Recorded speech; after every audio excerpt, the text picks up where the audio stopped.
Once upon a time, peasants tilled the soil under the watchful eyes of their feudal lords.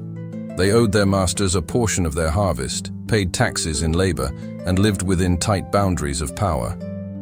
Yet, they still owned their tools, shared the village commons, and had a sense of community. Fast forward to now, welcome to the age of technofeudalism. Except this time, your castle is your screen, your land is your data, and your lords don't wear crowns. They wear hoodies and run trillion-dollar empires. You may not realize it, but you own less today than a medieval peasant did. Let that sink in. In the Middle Ages, a serf worked the land but could use part of it to feed their family. They shared meadows, forests, and rivers, known as the commons, where they could gather wood, graze animals, and live off what nature offered. Those commons were essential to survival. Today, our commons are digital. Information, creativity, connection. But these spaces are no longer shared, they're owned. Every search you make, every photo you post, every late-night scroll through a feed happens on someone else's land. Facebook, Google, TikTok, Amazon, each is a digital manor, and you're renting a plot in their virtual field. The medieval serf paid taxes in wheat. You pay yours in data. Every click, swipe, and emoji is harvested, analyzed, and sold. Your behavior becomes their profit. It's called surveillance capitalism, a term coined by scholar Shoshana Zuboff. She describes it as the process where human experience is mined for behavioral data, turned into products that predict and shape what you do next. In medieval terms, your thoughts are now the crops being collected. At least the peasants knew who their lords were. Our new masters are invisible algorithms deciding what you see, what you believe, and even what you desire. In medieval Europe, if a lord mistreated his peasants, revolts sometimes followed, like the English Peasants' Revolt of 1381. Communities banded together. But what happens when our rebellion today is just another trending hashtag, owned by the very platforms we're rebelling against? That's the terrifying genius of technofeudalism. The system absorbs your resistance and profits from it. Think about how dependent we've become. Uber drivers don't own their customers or their digital storefronts. Uber does. Etsy sellers depend on algorithms they can't control. Even your personal social media account can be deleted overnight, cutting you off from your friends, audience, or income. A medieval peasant could be evicted from their land. You can be digitally evicted with a click. And unlike the fragmented medieval world, with kings, nobles, the church, and towns all sharing power, today's digital world is frighteningly centralized. A few corporations control global communication, knowledge, commerce, and entertainment. In the 9th century, Charlemagne's empire allowed even commoners to petition the king for justice. There were multiple layers of power and accountability. But in our digital kingdom, who do you appeal to when your post is censored, your channel demonetized, or your livelihood erased by an automated system, a customer service bot? Good luck, peasant.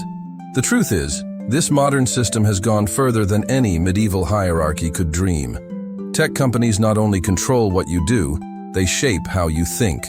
Ever noticed how people online avoid certain words like suicide or violence by using phrases like unalive or harmful acts? That's because algorithms have reprogrammed language itself. Medieval peasants feared angering their lords.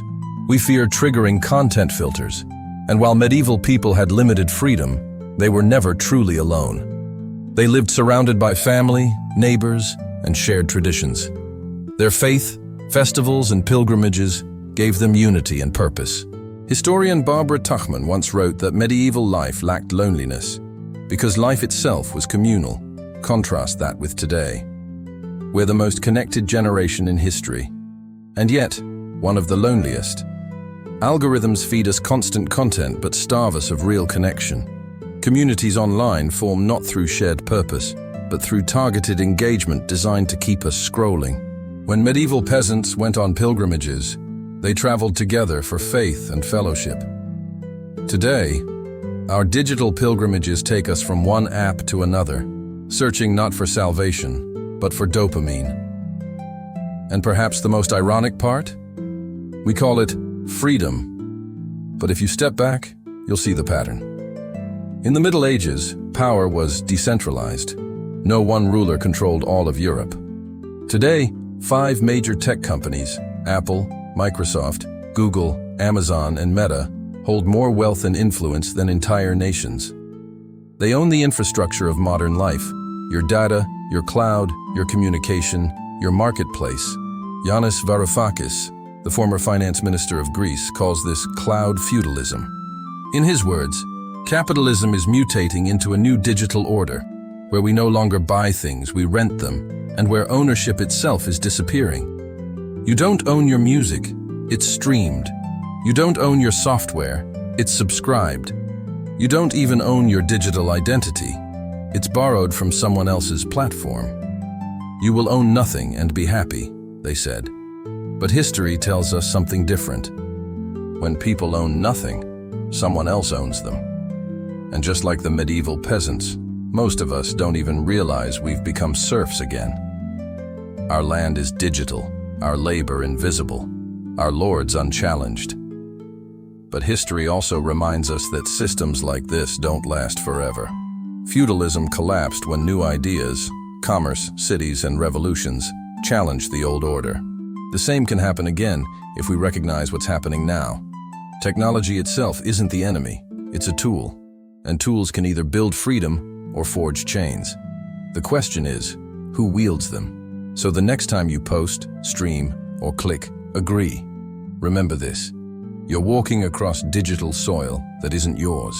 And maybe, just maybe, it's time to start reclaiming the commons again. If you found this story eye-opening, subscribe for more history that hits closer to home than you'd expect. Because the past isn't gone, it's just gone digital.